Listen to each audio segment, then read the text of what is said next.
Bismillahirrahmanirrahim. Dans cette vidéo, on va voir le muscle strié squelettique. Pourquoi on l'appelle le muscle strié? Parce qu'il présente des stries.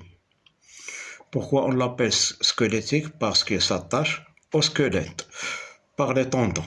Donc, ici, c'est le muscle observé au microscope optique.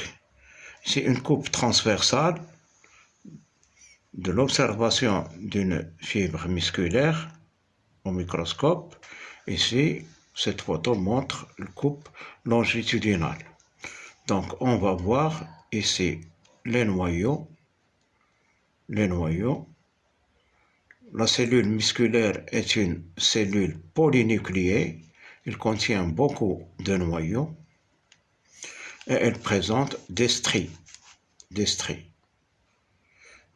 bandes claires et des bandes sombres.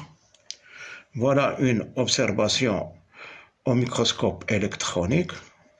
On va voir des bandes sombres et des bandes claires sombres. Les bandes sombres intercalées par les bandes claires, sombre, etc. Et on voit des stries Z, Ici, des stries Z. Donc, on va voir dans cette photo, voilà le muscle squelettique qui s'attache au squelette par les tendons. Ici se trouvent les tendons. Une partie d'une fibre musculaire, c'est un schéma d'une fibre musculaire. On va voir ici plusieurs noyaux. Il contient beaucoup de noyaux. Une myofibrie, voilà le schéma d'une myofibrie. La myofibrie, voilà. Elle contient une bande claire ou disque clair et une bande sombre ou disque A. Une bande claire au disque I. Une bande sombre au disque A. Bande claire, bande sombre, etc. Au milieu de la bande sombre, on trouve une bande H. Ici, on trouve le strie Z. Donc, entre deux stries Z se trouve le sarcomère. Le sarcomère qui est l'unité structurale et fonctionnelle du muscle. Après, on va voir une autre observation au microscope électronique d'une myofibrie. Et on va voir ces myofibries. Ici, c'est un schéma d'une myofibrie. On voit ici les stries Z. Ici aussi strie Z. Entre deux stries Z, c'est le sarcomère. Le sarcomère qui est l'unité structurale et fonctionnelle du muscle. On voit ici des filaments qui sont fins. On les appelle les filaments d'actine. Les filaments qui sont fins. Et on voit aussi des filaments épais de myosine. Donc, les filaments fins d'actine sont intercalés avec les filaments épais de myosine. Donc, ces filaments fins sont attachés aux stries Z, voilà.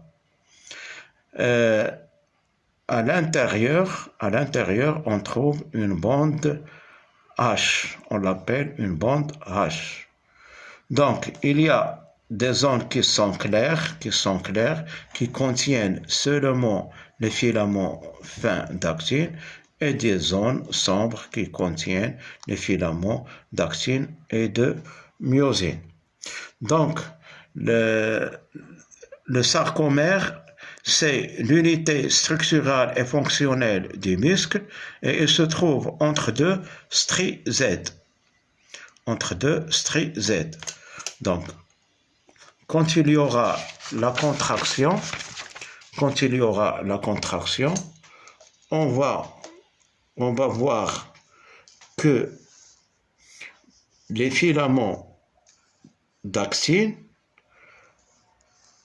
se raccourcissent, avancent à l'intérieur. Les filaments d'actine avancent à l'intérieur.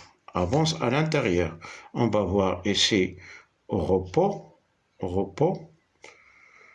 les filaments de myosine sont intercalés par les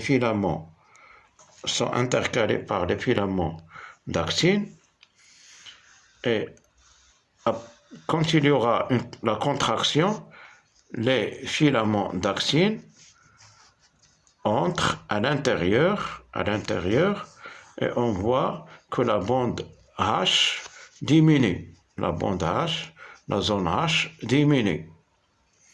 Mais la zone qui contient seulement les filaments de myosine reste la même, ne change pas. La zone claire change, voilà, le diamètre qui a diminué, mais ici, cette zone sombre ne change pas. Donc c'est ça la contraction musculaire. La contraction musculaire, il y a glissement des filaments fins d'actine entre les filaments de myosine, et il y a les stries Z se rapprochent, veut dire le sarcomère diminue de diamètre, le diamètre était comme ça, il a diminué le diamètre, voilà. Les filaments, les bandes claires diminuent, la zone H, bien sûr, diminue, mais la zone sombre où se trouvent les filaments de myosine ne change pas. Ce sont les filaments d'actine qui glissent entre les filaments de myosine. Merci.